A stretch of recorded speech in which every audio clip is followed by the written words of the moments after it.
Over the past few years I've been transforming my yard into a watery oasis. I have showcased much of that journey on YouTube. Today I just wanted to do a walk around and show how everything looks in 2024. If you don't know who I am, my name is Kev, and the aim of my channel is to help people like me build and maintain a pond without spending a fortune. If that sounds like something that interests you, feel free to subscribe and check out my website ozponds.com. So in today's video, I don't want to talk a whole bunch, I'm just going to walk around with the GoPro and show you how everything's looking. All of the ponds and streams I've built myself. The aim of my ponds is that they're low maintenance. If you're interested, on my website I've put together all the formulas that I use when designing and building my ponds, in the hope that it can help you achieve something similar if you're so inclined. And you can also see how all the ponds were constructed by scrolling through the previous uploads. So I'm going to start here in the front yard. This is the pond with the bog filter built into the stream.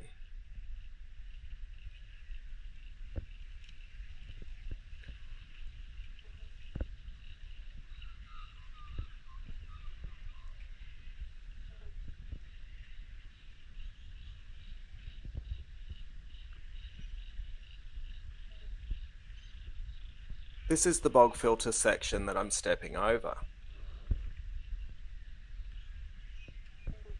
The large pond is what I call my dream pond.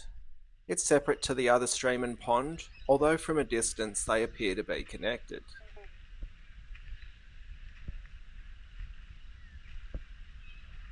This pond is big enough and deep enough to hop into if your heart desires, as mine sometimes does on a hot summer's day.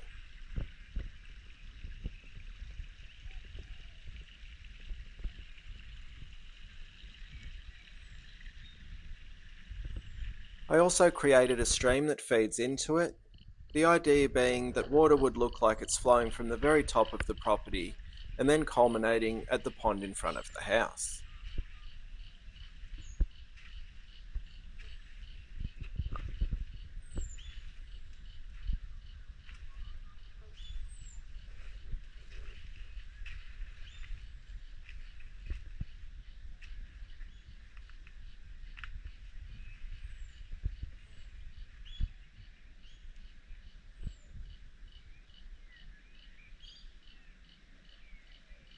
The stream does increase the biological filtration, and I also have this DIY high flow filter I created to help trap some fine sediments, and it does provide additional biological activity because I added bioballs.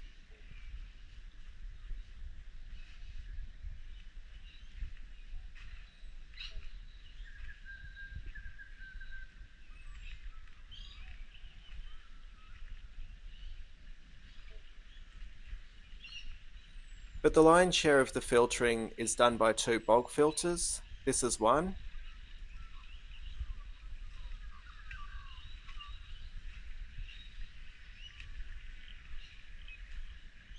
And this is the second one.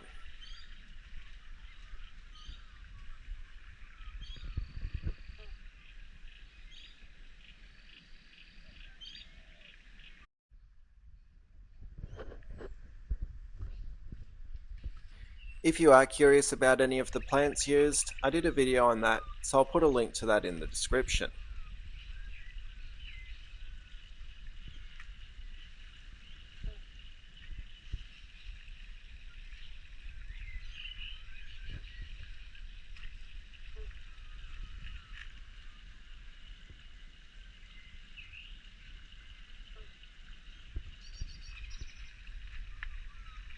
This pond also has an intake bay that houses 3 of the pumps running this pond, and it keeps the surface pretty free of debris. There's also some jets helping with circulation, and the aerator. The water is nice and clear. We probably won't see any fish, as it's still early spring when I'm recording this, and the water's still pretty cold. These 2 pond systems in the front yard are stocked with Australian native fish. The pondweed you can see was deposited by the ducks, and I just need to learn to live with it, I think. In summer I'll get in there and remove as much as I can. But it breaks really easy, and the stems float around and then just colonise a new area.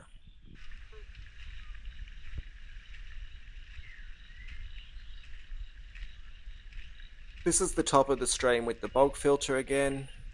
I'm still waiting on the plants to naturalise the liner in some parts. This pond also has an intake bay. There's two pumps inside that wheelie bin lid that you can see. Now we step down into the courtyard. Here's a little patio pond with a bog filter in a pot.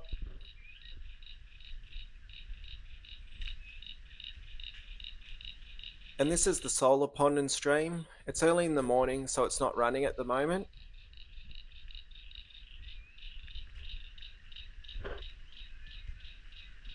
So here's some footage of how it looks when it's running.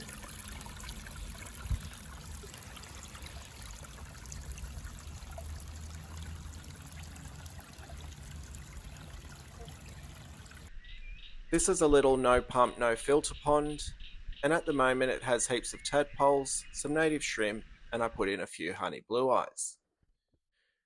It's quite an awesome little ecosystem, and it was created using the father fish Diana Wolstead method.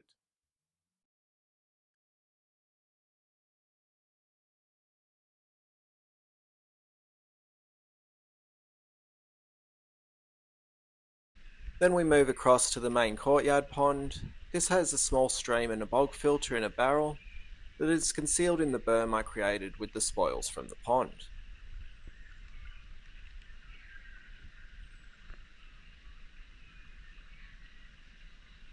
It's got a new batch of goldfish after the cormorants took my last lot.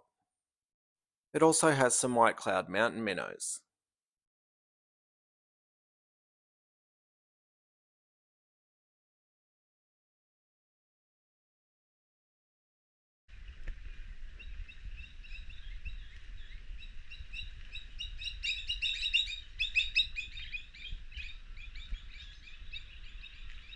On this pond, the pump is housed in a DIY skimmer I created with a bucket.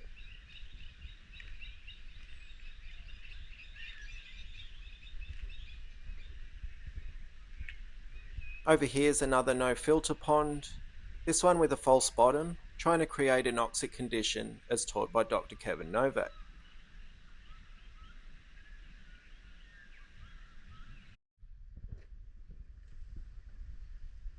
Over in the backyard, again another pond viewable from the house. This is an aquascape pond. This is the only pond I own with store-bought filters. This pond has mostly goldfish. I like goldfish, I think they're underrated, and they do a good job nibbling away at algae.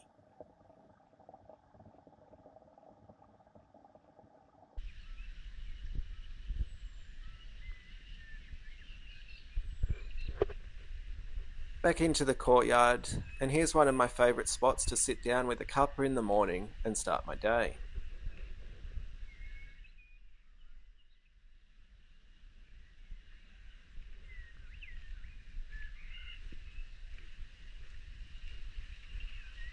Up on the veranda I have what I call the ornamental aquaponic pond, and it's got rice fish.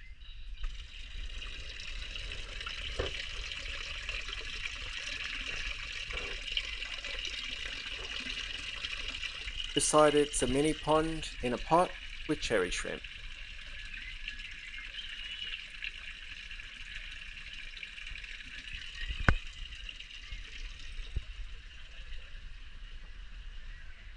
And if I walk back down the far side of the veranda, I can look down into the aquascape pond.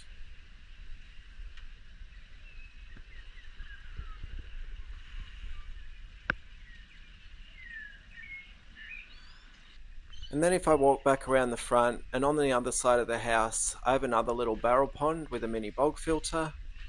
This thing is going on something like 6 years without a water change.